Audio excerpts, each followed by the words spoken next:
नमस्कार। एक आदमी जिसके पास सब कुछ था, दौलत, ताकत और शायद दुनिया के सबसे बड़े राज। और फिर एक दिन वो और उसके राज दोनों एक जेल की कोठरी में हमेशा के लिए खामोश हो गए। या शायद हमें बस ऐसा बताया गया। आज हम जेफरी एप्स्टीन केस की उन परतों को खोलने की कोशिश करेंगे जिन्हें शायद जानबूझकर छिपाया गया था। ज्यादातर लोग इस केस की बेसिक बातें तो जानते ही हैं, तो हम कौन, क्या और कहां से थोड़ा आगे बढ़ेंगे।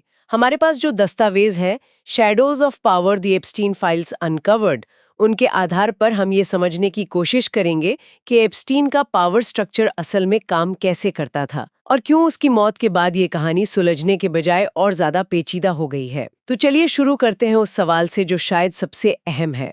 हम सब जानते हैं कि एप्स्टीन अमीर था, लेकिन उसकी असली करेंसी पैसा नहीं था, बल्कि प्रभाव था, इन्फ्लुएंस था। ये प्रभाव काम कैसे करता था?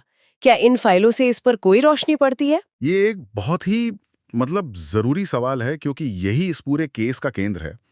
एप्स्टीन का जो मॉडल था वो सिर्फ पैसे पर आधारित नहीं था। वो क्या कहते हैं एलीट डेवियंस का एक क्लासिक केस है जहां दौलत और रुतबा एक ऐसा सुरक्षा कवच बना देते हैं जो कानून को भी एक तरह से बेअसर कर देता है। इन दस्तावेजों से तीन बातें साफ होती हैं। पहली, वो सिर्फ दोस्त नहीं बनाता था, वो लोगों पर एक तरह का कर्ज चढ़ाता था। कर्ज? मतलब पैसों का? हाँ, वो वित्तीय भी हो सकता था या फिर किसी और तरह का। दूसरा, वो जानकारी इकट्ठा करता था। उसके घरों में, खासकर न्यूयॉर्क वाले मेंशन में, हर जगह कैमरे लगे होने की बातें सामने आई हैं। आरोप ये है कि वो अपने मेहमानों की आपत्तिजनक गतिविधियों को रिकॉर्ड करता था। ताकि बाद में उन्हें ब्लैकमेल किया जा सके। बिल्कुल, जिसे हम कॉम्प्रोमात भी कहते हैं। और तीसरी और सबसे अहम बात, वो पहुंच यानी एक्सेस बेचता था। वो एक गेटकीपर था।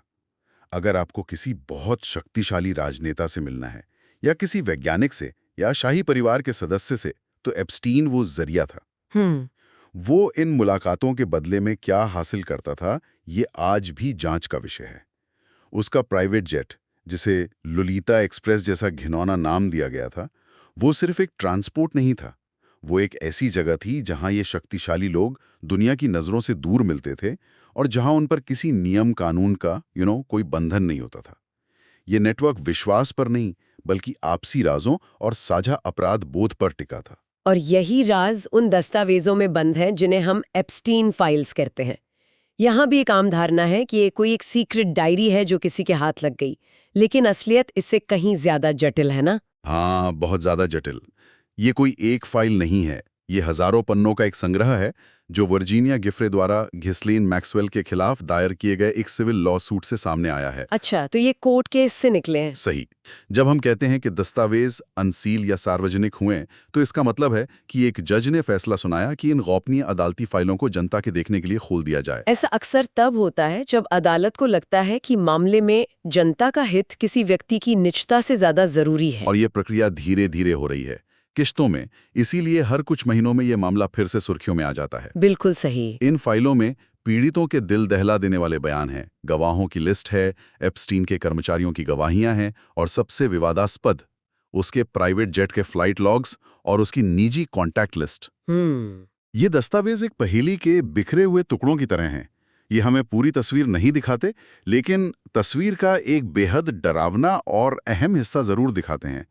और इन दस्तावेजों को सार्वजनिक करवाने की लड़ाई, वो भी बहुत लंबी और मुश्किल रही है। कई शक्तिशाली लोगों ने इसे रोकने की पूरी कोशिश की। इस पहेली का एक बहुत बड़ा टुकड़ा है वो जगह जो उसके अपराधों का केंद्र मानी जाती है, उसका निजी द्वीप। इन दस्तावेजों में उस जगह के बारे में क्या पता चलता है? उसका आधिकारिक नाम तो लिटिल सेंट जेम्स आइलैंड था, लेकिन पीड़ितों और जांचकर्ताओं ने जो बताया है, उसके बाद मीडिया ने इसे पेडोफाइल आइलैंड का नाम दे दिया है। दस्तावेजों में पीड़ितों के बयान हैं जो बताते हैं कि ये जगह एक दोहरी दुनिया थी। दोहरी दुनिया? हाँ, सतह पर ये एक आलीशान रिजॉर्ट जैसा था, जहां दिन में मेहमान आते जाते थे, पार्टियां होती थीं, लेकिन रात होते ही या जब बाहरी दुनिया की नजरें हट जाती थीं, तो ये जगह एक कैद खाना बन जाती थी। ये सोचना भी बहुत अजीब है। मतलब एक तरफ दुनिया के सबसे अमीर और ताकतवर लोग पार्टियों में जा रहे हैं और दूसरी तरफ उसी जगह पे इतना भयानक अपराध हो रहा है। ये कैसे मुमकिन है कि किसी को कानो कान खबर नहीं हुई? यही तो इस नेटवर्क की सबसे बड़ी ताकत थी, अलगाव, आइसोलेशन। ये द्वीप दुनिया से कटा हुआ था। वहां क्या हो रहा है, ये सिर्फ वही लोग जानते थे जो एप्स्टीन के सबसे करीबी थे। पीड़ितों के बयानों के मुताबिक उन्हें वहां ले जाया जाता था और उनके पासपोर्ट और फोन छीन लिए जाते थे। तो वो पूरी तरह से फंस जाती थीं। बिल्कुल, वे पूरी तरह से एप्स्टीन और उसके स्टाफ के रहमो करम पर थीं। द्वीप पर एक अजीब सी मंदिर जैसी दिखने वाली इमारत थी, जिसके बारे में आज तक रहस्य बना हुआ है कि उसका असली मकसद क्या था। ये जगह सिर्फ अपराध का अड्डा नहीं थी, ये एप्स्टीन के असीमित अहंकार और इस विश्वास का प्रतीक थी कि वो कानून से ऊपर है। इतना बड़ा और घिनौना नेटवर्क, ये कोई एक अकेला इंसान तो नहीं चला सकता। जाहिर है, इस साम्राज्य का एक दूसरा और शायद उतना ही जरूरी स्तंभ भी था, और वो थी गिस्लीन मैक्सवेल। गिस्लीन मैक्सवेल इस कहानी की सिर्फ एक सहायक किरदार नहीं है, वो इसकी सह-निर्माता मतलब को-आर्किटेक्ट थी। वो एक बेहद अमीर और प्रभावशाली ब्रिटिश मीडिया परिवार से आती थी। उसके पास वो सामाजिक पहुंच और विश्वसनीयता थी जो एप्स्टीन के पास नहीं थी।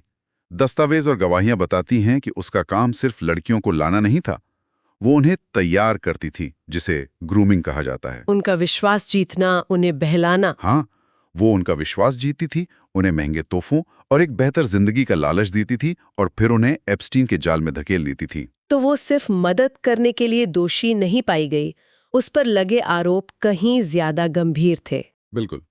साल 2021 में उसे सिर्फ मदद करने के लिए दोषी नहीं पाया गया, उस पर कानूनी तौर पर सेक्स ट्रैफिकिंग ऑफ माइनर्स यानी नाबालिगों की यौन तस्करी और कॉन्स्पिरेसी यानी षड्यंत्र जैसे बेहद गंभीर आरोप साबित हुए। इसका मतलब यह है कि अदालत ने माना कि वो इस नेटवर्क की एक सक्रिय और जरूरी सदस्य थी, सिर्फ एक मोहरा नहीं।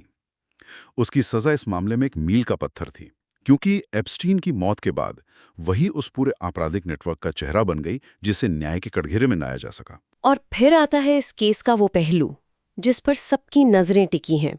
इन फाइलों में सामने आए बड़े और मशहूर नाम। जैसे ही कोई नई लिस्ट जारी होती है, सोशल मीडिया पर एक तूफान सा आ जाता है।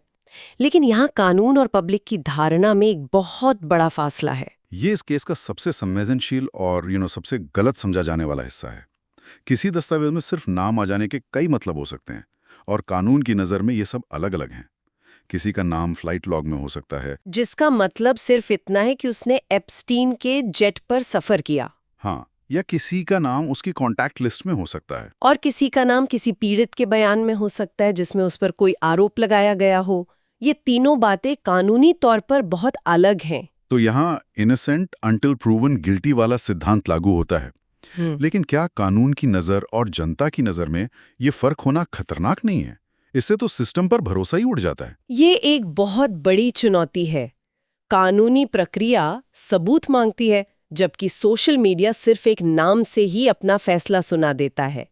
इन दस्तावेजों में कुछ लोगों को अलेज्ड को कॉन्स्पिरेटर्स यानी कथित सह षड्यंत्रकारी के रूप में भी नामित किया गया है, जिन पर कभी मुकदमा नहीं चला। अच्छा, इसका मतलब है कि अभियोजन पक्ष के पास ये मानने की वजह थी कि वे अपराध में शामिल थे, लेकिन या तो उनके खिलाफ पर्याप्त सबूत नहीं थे या उन्होंने किसी और कारण से मुकदमा न चलाने का फैसला किया। इसलिए हर नाम के पीछे की कहानी को समझे बिना कोई नतीजा निकालना बहुत जोखिम भरा है। ये फाइलें सुराग देती हैं, फैसला नहीं सुनाती। तो हमारे पास एक जटिल नेटवर्क है, शक्तिशाली लोग हैं, पीड़ितों के बयान है और एक मामला है जो दुनिया के सामने खुल रहा है। और तभी कहानी का सबसे बड़ा ट्विस्ट आता है।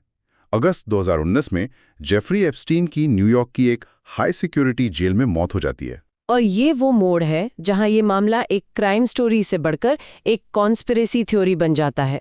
आधिकारिक रिपोर्ट कहती है कि उसने आत्महत्या की, लेकिन जिस तरह के हालात थे उसे शायद ही कोई मानने को तैयार था। उन हालात के बारे में थोड़ा और बताइए।